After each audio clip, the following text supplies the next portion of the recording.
We're planning our trip. How exciting is that? Where are we going? We're going off to Switzerland and we're driving. Basically, we're in London right now and we've got to drive to Dover and from Dover to Calais, obviously get the ferry. We've booked the ferry and we're planning the trip. We need to work out exactly what we want. We're going online. Well, say we. Jenny's done it. She's going to educate me. So let's lead it over to Jenny to show us or tell me exactly what we need to do. Right, so we've got a list of requirements based on what I've spoken to people and the research that I've done online, right? Okay. And the first thing that we need is the ferry. Obviously, our passports. Got them. Yeah.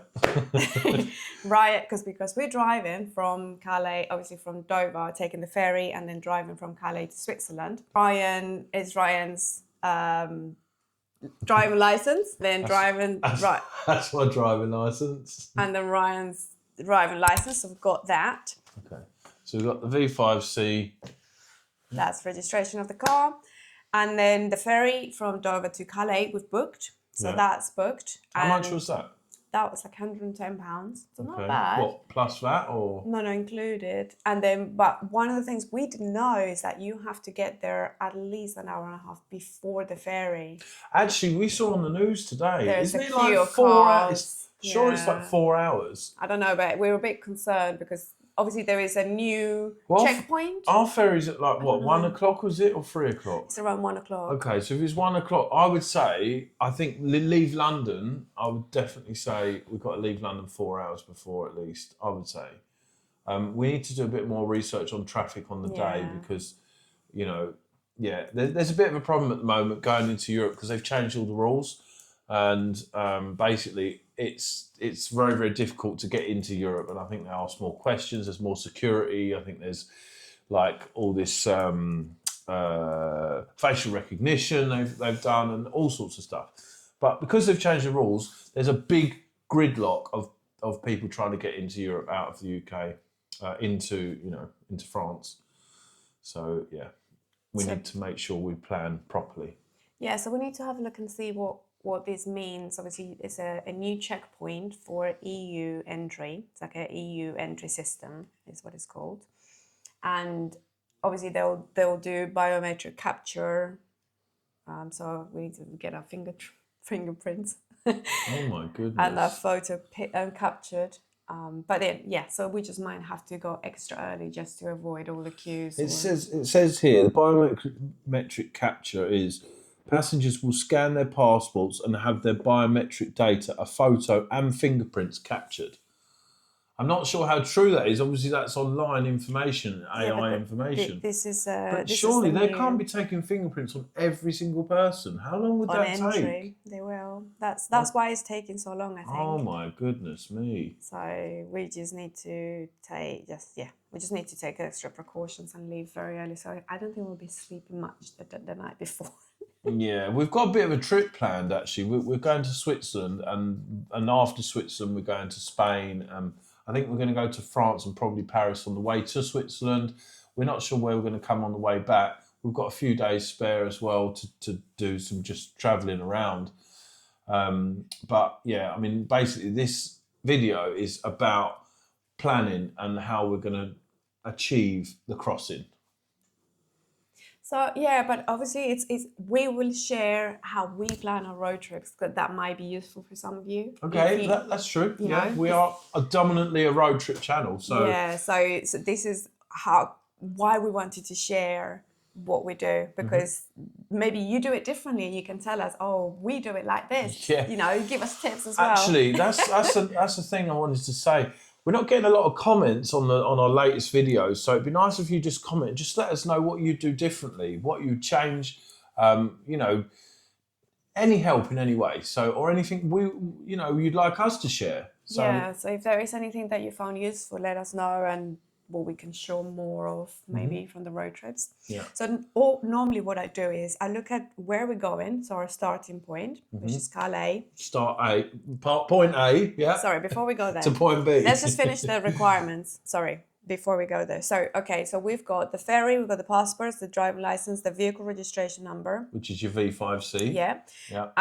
And then we've got proof of insurance. I need to log in. Yeah, we need to print that, don't we? We need to print that. So I'm going to put a... Yeah, we've got a PDF print. on our phone. That should be all right, but should we just print it just in case? Yeah, I think we should print it. And we'll then put it in a folder. And but I need to make sure that we're covered for the whole of Europe. Yeah. And also I need to see how much it is to add recovery for Europe, because we only have recovery for the UK. So if we can add recovery for Europe. Yeah. When you buy budget cars, breakdowns are a possibility. Yeah. I'll have a bag of tools in the car in case something breaks that I can fix But there minimal and then. tools. But you never know. Yeah. You never know. So anyways, we need to do that and print it. We need a UK sticker that we're going to get from, I think, Amazon or somewhere. Yeah. We need a first aid kit, Yeah. triangle V16 emergency beacon. What is a triangle? So a triangle is that emergency triangle that you put outside of your car when you break down. Okay. But Spain is changing that for a V16 emergency beacon, so we need to get both of those. Okay. What's a V16 emergency beacon? It's just like a light, I think. I don't know. I Okay. need to do a bit more research. It was just in the list of requirements to get. Okay. And then we need to get a vignette. Is that how you say that? Vignette. Vignette. I don't know. So what that's that basically to drive in motorways. I think in Switzerland, but is that like a pass or it's something like, I don't know. I don't know. So we need to get that as well. Okay, so we need to do some more research on what that is. So maybe you should probably research that while we're on this video as well.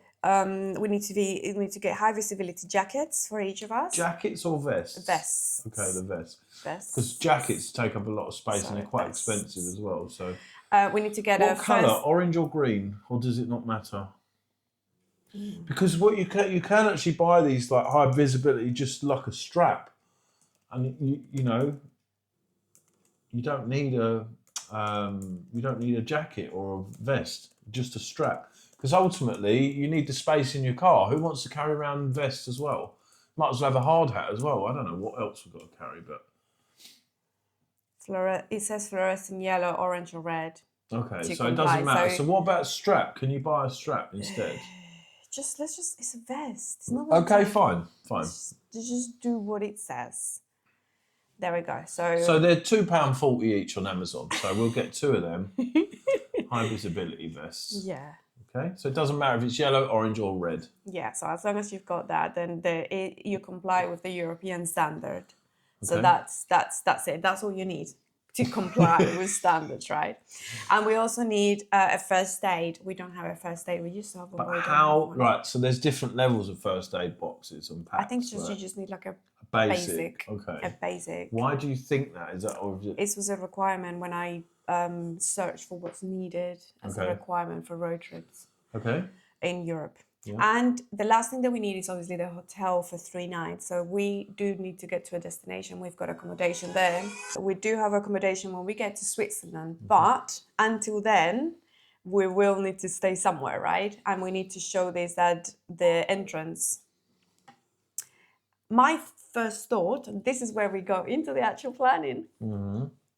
My first thought was that because we get to Calais around 4:30 in the afternoon, I think, I'm not the one driving, but this is why I asked Ryan, maybe what we can do is get a hotel in Calais, sleep, have a rest, and it's going to be a long journey. Well, look, so from London to Dover is what, an hour or so, right? Assuming we'll sit in sort of 2 hours of traffic, roughly, 3 hours sitting in the car. It can be quite tiring, 3 hours. So yeah, there's that. But yeah, I mean, then the crossing, we don't know how tired the crossing's gonna make us. Parking up the car, whatever. We've never done it. So basically, we want to plan to get to Calais. Once we get there, we're gonna get a hotel within half an hour of in Calais. Yeah, if it's cheap enough. Obviously, if it's And really the expensive, £50 we're trying to. if it's really expensive in Calais, we'll just go out of Calais and drive out and get a hotel outside of that. But we need to look on that on planning to get a hotel. So I think the first thing is with the idea that we might stay in Calais or somewhere nearby Calais, not very far from Calais. So that's the first hotel that I'll be looking for. Now, looking at the plan from point A to point B. So this is normally what I do. Where we're going from to where we're going to, and then we look at destinations we want to go to, right?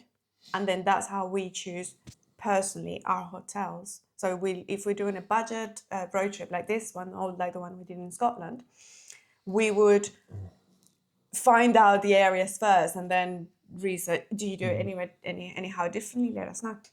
Right. So if I add Paris to our map, and then I will drag it to where it needs to be, it gives us, so it adds 2 hours to that road trip. Obviously, this is a road trip over 2 days, I would say. Okay, but looking at this map, obviously, so we're going via Paris, right? But you miss Belgium, Luxembourg. No, but you miss all the north of France, which we've been told is very picturesque.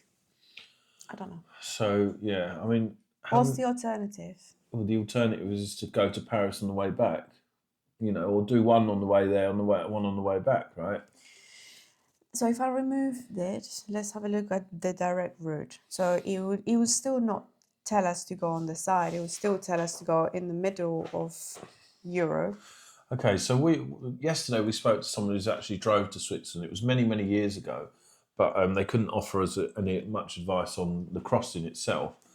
But they basically said that we should take... hang on, I'm just looking up the route. What we're talking about is because sometimes you have a direct route and sometimes you've got a scenic route. Yeah. And we would prefer to have a scenic route. Yeah. Rather than, but obviously it depends on how far it is. The sat-nav, unfortunately, if any sat-nav developers or anything are in here, there should be an option for scenic route, right? Like what I mean by scenic, for those of you who don't know what scenic means, it's very, great scenery. So many stops, many places what you can have great views, really, Well, it would be lovely to have people that could add. So if we could add to Waze, for example, as users, this is the best road trip, and then add it there. Yeah, yeah. Well, Waze is a social media sort of platform. So yeah. So basically, what they advised was to drive from France via Alsace. That's what they called it. Yeah. All right. I'm just gonna add it to the map and see. So Yeah. I've removed Paris, and I've added Alsace. We also wanted to visit Geneva as well, so I'm gonna add Geneva to the mix. Yeah. So this is what. Should I go on back? Sure, and then you've got that town as well, which is quite an old sort of. Geneva is on the south, so we might have to do Geneva on the way just back. put it all in and have a look. We'll work it out. Yeah, exactly. I'll just put Paris as well. Just Paris. Get Paris. We've been to Paris. We found it was nice. It was quite expensive. I want to go to we're going to Switzerland, darling. No, we're going to. Oh yeah, exactly, right. So yes, although we are going to these places, yes, we need to still do it on the budget that we've allocated. So I'm going to put all the destinations that we we want to go to, whether we go to them or not. That's another thing. Okay, so in total now I've got 15 hours of drive. Okay, so I think with some stops, it looks like we're probably adding about 6 hours on our trip, no? And we wanted to go to Zurich as well. Oh my goodness me. This is getting... Round the world trip. Amazing. Is there... So obviously by the time this video is released, we are not there yet. If you've got any destinations, please let us know so we can update it. Sorry, it's a short video this week, guys, but ultimately... it's just a planning video. Next week, what we'll do is we'll share with you the crossing. And so watch on for that and see what sort of problems we get into. And what I mean by the crossing is Dover to Calais. The traffic before Dover, before even leaving the UK. That's what I'm concerned about. Dover in the UK to Calais in France. Yeah. All the delays. Hopefully we'll... And yeah, I've never been on a ferry. I've been on a ferry as a passenger. Yeah. No, as a passenger, no, as a pedestrian, but Yeah. not in a car. So this is a new experience for me. It's a new experience for me too. So join us next week and see how we get on.